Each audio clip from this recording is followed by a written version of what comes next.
to flow for me. If it occurs, it will occur naturally. And if it doesn't, it will also be a reflection of what is natural for me personally, in hopes that you can also relieve any pressures that you might be experiencing from the norms to do things in your way, despite any expectations that might be placed upon you, either from yourself or from others. The beauty about honoring our internal guidance is that there is an entire system that is set up to support us during our ups and during our downs. I feel like during our ups, they're a little bit more hard to notice because the framework is so supported that we are moving in action, where when you're down, when the system comes in to support, it's extremely noticeable because you are still. You're still and you're aware. And most of the time in the stillness, you're also embracing darkness. Or maybe you're not embracing it. Maybe you're resisting it. Getting to see the glimmers of light that surround you is obvious. During this transition for me, I connected with Venessa Rodriguez, a woman who I had connected with a while back via Cosmic Christine. Venessa Rodriguez is a functional nutritionist, intuitive nourishment guide, and host of the Feed Your Wild podcast. Her mission is to put the soul back into medicine, supporting wild-hearted changemakers and healers to get to the root causes of their challenges with their health, body, and soul path, and awaken their inner healing capacity by reconnecting them to nature and their own medicine through food, spirit, and love. Through her work, combining the science and spirituality of food, using a functional approach, intuitive guidance with Akashic records, and ancestral nutrition, Venessa guides her clients through transformative experiences, not only within their own health and life, but by sharing their gifts with the world. I have to say that I did not read Venessa's bio until now, but the way I can personally describe her after I experienced her, after I had been ingesting her content, is she truly feels like the most nurturing, rich, profound bowl of soup when you are trying to heal your body. I mean this in the most respectful way.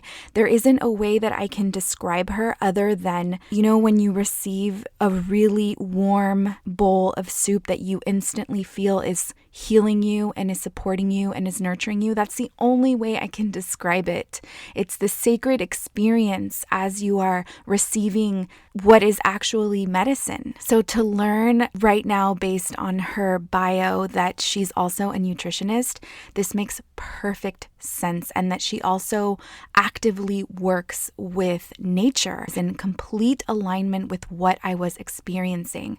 It is truly magic to see how there is a system that if we just plug into and are open to, can really support us during anything, absolutely anything. That's what it's designed to. It is designed to support us as we are moving through life day in and day out. I just want to give a very special thank you to Venessa for nurturing me during this transition. She provided a Akashic Records reading. Prior to this, I had never experienced Akashic Records. I knew of them. I felt I had a knowing for them, but I never researched it because I really like to keep my experiences sacred, in that if I am attracting a person to come and support me with their gifts, I want to hear from them what the gift is instead of going on Google and doing the research. I would rather make it as much as an organic experience as possible and just trust the universe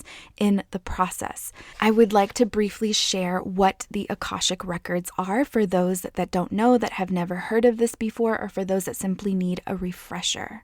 The Akashic Records, or Akashic Field, is a vast energetic database that holds the vibrational imprints of your soul, your soul's history, and purpose in this life. You can think of it as the ultimate iCloud, or the universe's supercomputer, or Google. Some people call it the book of life, but imagine a creative, evolving, choose your own adventure kind of book. There have been quite a few well-known contemporary scientists, philosophers, and mystics that have utilized and talk about the Akashic records, including Nikola Tesla, Alice Bailey, H.P. Blavatsky, and Rudolf Steiner. The philosopher and scientist Ervin Laszlo, PhD, has written a wonderful book on the Akashic records, brilliantly linking the best of modern science to the wisdom of the great spiritual traditions. In his book, The Akashic Experience, he describes the Akashic records as this unified universal field that is the rediscovery of the ancient concept of Akasha, which in Sanskrit means cosmic sky. So it not only refers to space, but also these higher spheres of interconnectedness and this field that we all have connection to. So in a way, Akasha and the Akashic records holds the memory of the cosmos. You can ask and explore questions relating to healing themes and anything pertaining to the evolution of the present incarnation of your soul's journey. The Akashic records are a record of everything that has ever existed, of everything that is and will be. And these recordings are in constant evolution and change. Every thought, word, deed, feeling, and intent that has a vibration that has ever occurred at any time in the history of the world, it's in the Akashic records. So in this way, everything that exists continues to grow, learn, and evolve. And we can tap into this cosmic internet or Google and access our file, so to speak, in order to gain access to information that helps us as we live and create our lives. It doesn't matter if you are of any particular religion, denomination, spiritual path, or even a total atheist. The Akashic records are not affiliated with any religious belief and are totally accessible for anyone who has sincere intentions around receiving guidance and support in this way. The purest essence of Akasha is love. I have a special podcast episode all about the Akashic Records 101, where I talk about how they came into my life, how I access them, and a little bit more around the history and how I work with them and what they have done for me in my life and in my career. So if you're interested in that, I would check it out at the Feed Your Wild podcast. Going further down easily. During the opening of my Akashic records, Venessa began to guide me through a very powerful meditation. I could feel the energy infusing my body. I started to feel my entire face twitch, my fingers twitch, an experience that I had never felt before. I started to feel my mouth move, and I sensed someone speaking. I couldn't understand the words, but I knew that my body and soul were receiving the messages. Imagine that energy begins to come up inside and all the way through the different layers, like you're sucking it up like a straw, through your roots, all the way through the different layers of the earth, through the floorboards beneath you, and into your feet, and your legs, your knees, your thighs, your hips. All right, so your records are open.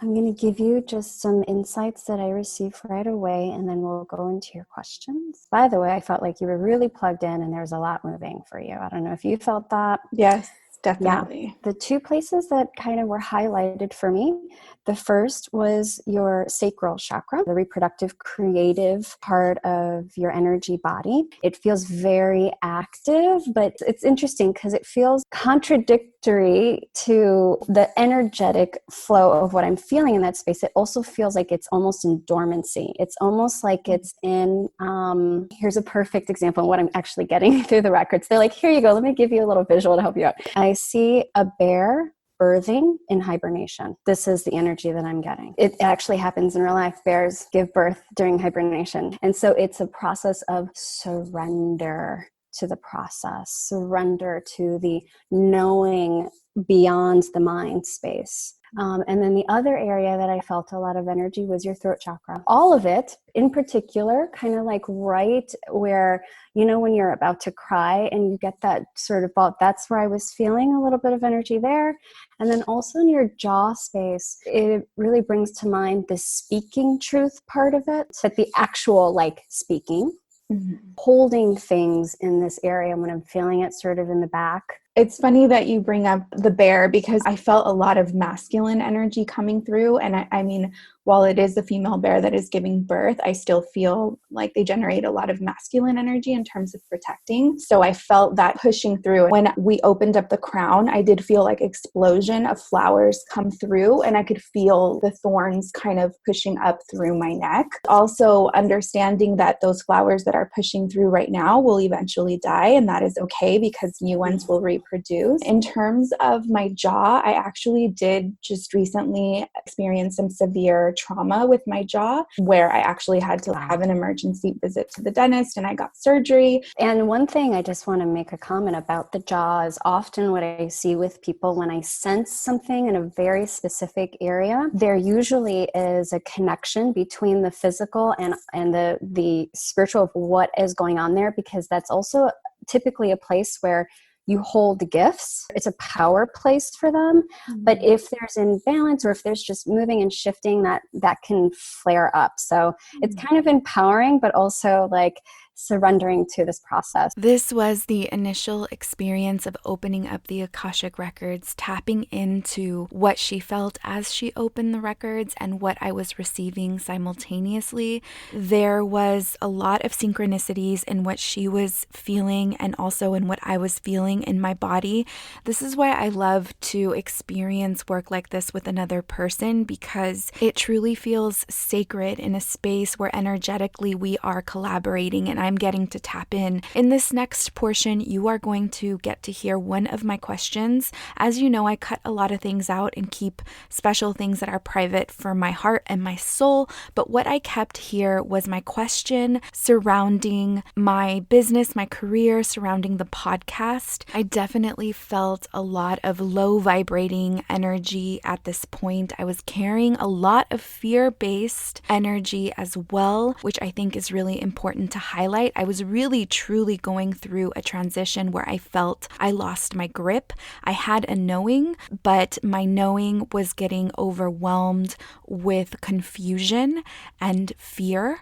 So it was really important for me to just gain clarity on my actual knowing. This is why I think tools like this can be really helpful in aiding us in bringing back a centered experience, just bringing us back to where we know we are supposed to be. I do think that for many things we can develop a codependency. I don't think using tools like this is healthy when you're feeling codependent. I think it is much more helpful when you begin to practice independency, seeking your own internal knowledge. We also have to remember that as we are seeking this work, depending on what vibration we're coming from, that is also the type of healer that we're going to attract. And so it is always important that we do the work for ourselves. I believe that healthy, nurturing healers will begin to show up in sacred aid. What I'm getting right away is that new level, new devil, right? So you're at a new level with this. It's the wheel of fortune. You came back around spiralic journey. You're in this place with different awareness, knowledge, energy, body, and tools. Because part of this process with this state that you're familiar with is so that you can help others with it. What I'm seeing, there's this connection to service that is part of your purpose. It's like inextricably part of your being. Every experience that you have is also a reflection of that. I'm getting also can bring a little bit of pressure because you know that it's not just about you. Let me tune in to see if your guides have specific words for you around the podcast specifically, and then we'll get into kind of beyond, because I feel like the podcast is the seed and it's everything connected to that. So speaking of seed, they're showing me images, and what I'm seeing is that you have this vast garden, and you feel like your home is right there, and you have this garden in front of you. So I don't know if you're a gardener, if you're into that, but I feel like they're like showing me, actually this would be a really beautiful thing for you to do, and that it's part of like a spiritual practice, not just about gardening. In this image, I'm seeing the seed that is your podcast, and I'm seeing that, and it's already grown and flourished. So it has beautiful plants that are sprouted from that, and like little baby plants that have sprouted and growing, and almost like in a vine-like manner.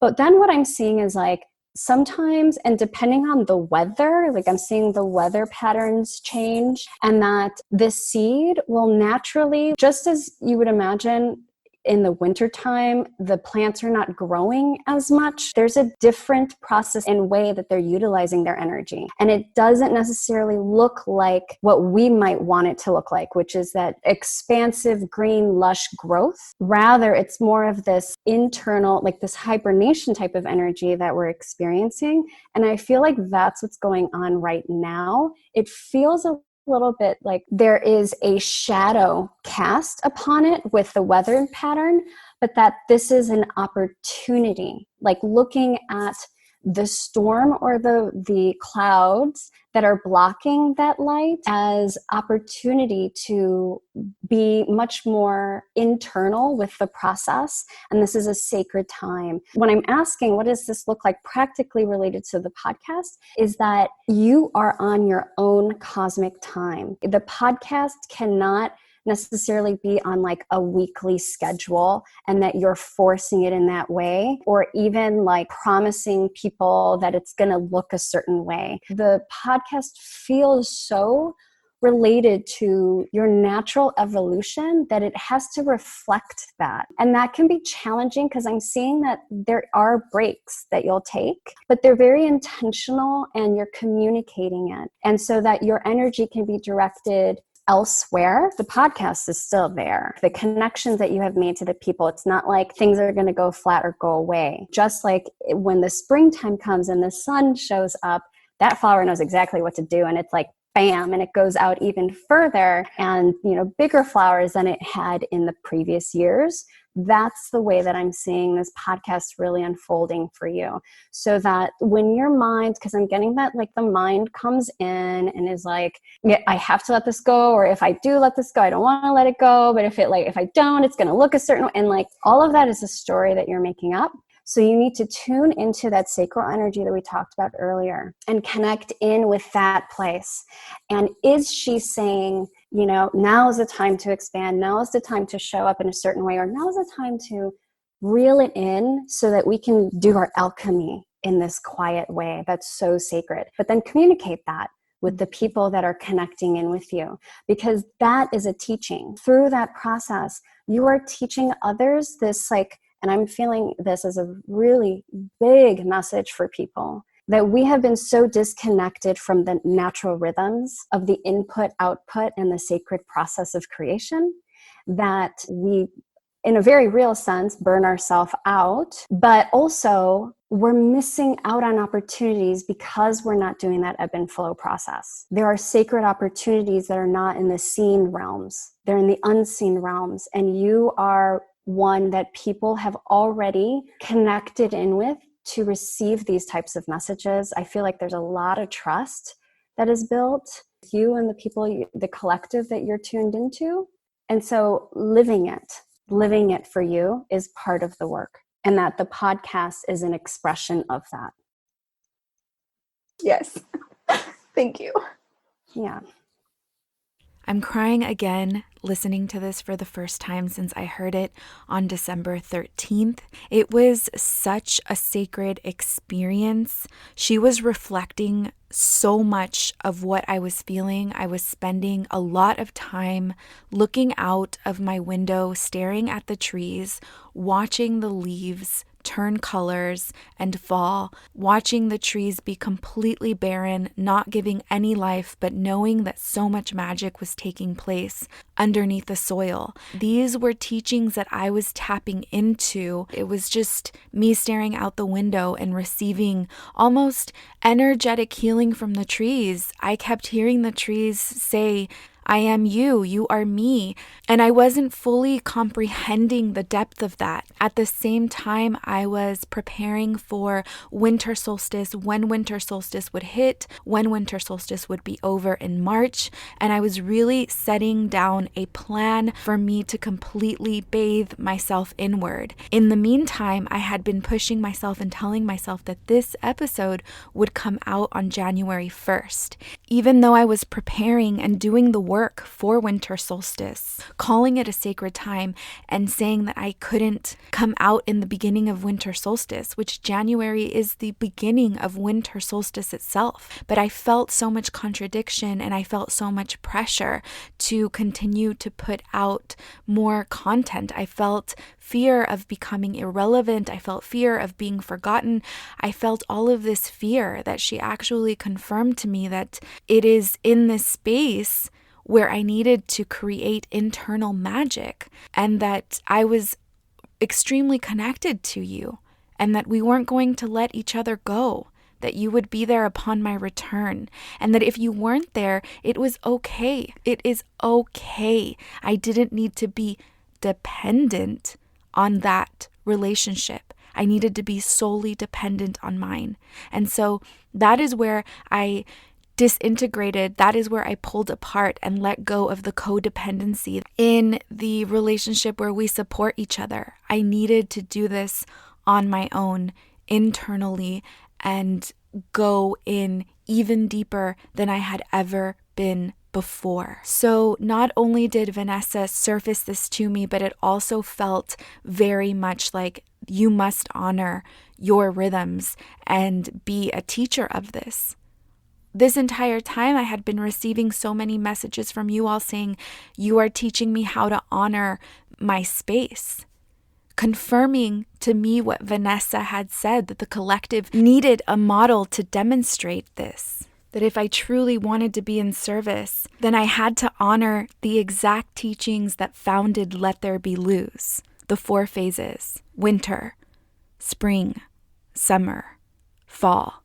I am learning how to take these teachings even deeper, but it doesn't mean that one is free from the egoic mind. Because I still, even after speaking to Venessa, I still had the pressure of releasing this episode on January 1st, which is the beginning of winter solstice. Come January 1st, I got the flu, and I heard the universe speaking loud and clearly that I have to practice what I preach, that I can't be in full study of the wise woman phase and what the wise woman phase means to us and winter solstice if I'm not currently embodying it myself. It was a powerful reminder that in this space, the only way I can speak is based on my current perspective, on my current experience. Meaning that I cannot teach from a space that I have not experienced. Thank you so much for listening today, for having this energetic exchange with me. A very, very special thank you to Venessa Rodriguez. Please hit her up on her Instagram. Go listen to her podcast. It is so soothing and so nurturing. I mean, her voice and her energy was truly, truly a gift. It's a gift to all of us. She has events, she has teachings, she has workshops that she is continuously pushing out. If you're feeling called to learn about the Akashic Records, you're already familiar with it. She is a teacher of it as well. So I would like to invite you to explore her teachings. If you want to receive an Akashic Record reading, I would never recommend anyone that I don't feel safe with.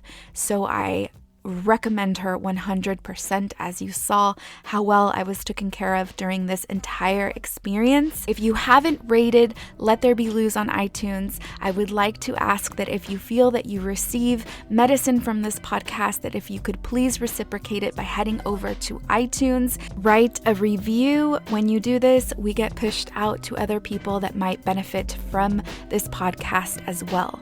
I appreciate you, and may the light within grow stronger.